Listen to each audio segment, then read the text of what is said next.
मैं जो है बाबा ब्रह्मऋषि कुमार स्वामी उसके यहाँ 12 साल से सेवा में थी।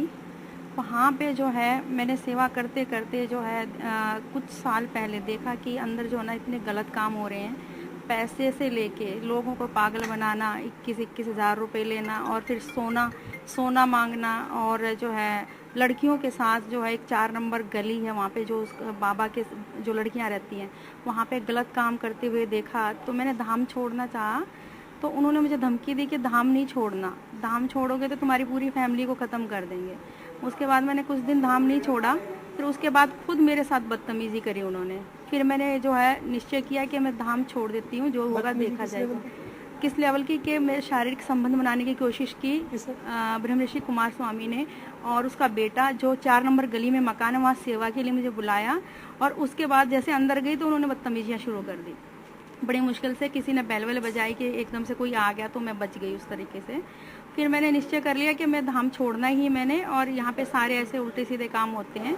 जैसे उनको पता लगा मैं धाम छोड़ रही हूँ, उन्होंने मेरे पीछे गुंडे लगाने शुरू कर दिए, क्योंकि उनकी एक एक चीज़ का मुझे मालूम है कि वो वहाँ पे कैसे क्या क्या करते हैं।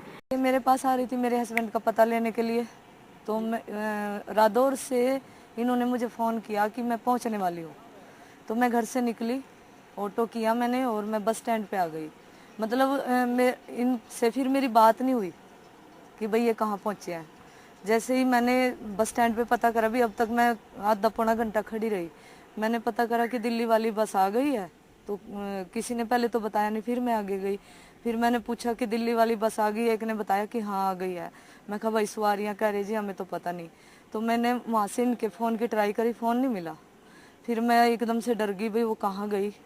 तो जैसे मैंने इनको ढूंढा, मैं शॉर्टकट रास्ते से अपने घर की तरफ निकली, तो मुझे रोड के ऊपर एक पेड़ के नीचे पड़ी हुई दिखाई दी है। मैं ढूंढते ढूंढते इनको भाई कहीं मतलब कहाँ है देखती हूँ। तो जैसे मैं रोड के ऊपर जैसे गई और मेरी नज़र पड़ी, तो मैंने भाग के इनको देखा कि इनकी हालत इतनी ख़राब कि पेशाब इनकी पजामी में निकला हुआ और बेहोश बिल्कुल, मुंह पे कपड़ा बंधा हुआ, कपड़े फटे हुए और पीछे से हाथ बंधे हुए। तो फिर मैंने सबसे पहले तो उनका मुंह और हाथ खोले।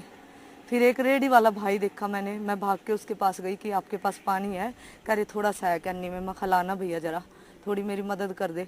उसने इनके मुंह में पानी डलवाया, तो थोड़ा थोड़ा पानी इनके मुंह में अंदर गया। मतलब फिर मुझे लगा भी हाँ कुछ है भाई, जिंदा है। तो फिर और 2-4 भाई लोग, मैंने भाई मेरी मदद करो, थोड़ा मदद करो, बहन को दौरा पड़ गया। मैं कहा आओ भैया मेरी मदद करो। तो 3-4 लोग और आए, उन्होंने फिर मेरी मदद करी कि एक ऑटो वाला आया पीछे से, उस ऑटो करवा के मैंने कहा अब क्या करना। वो बोले मैं हाँ भैया हॉस्पिटल पहुँचा दो।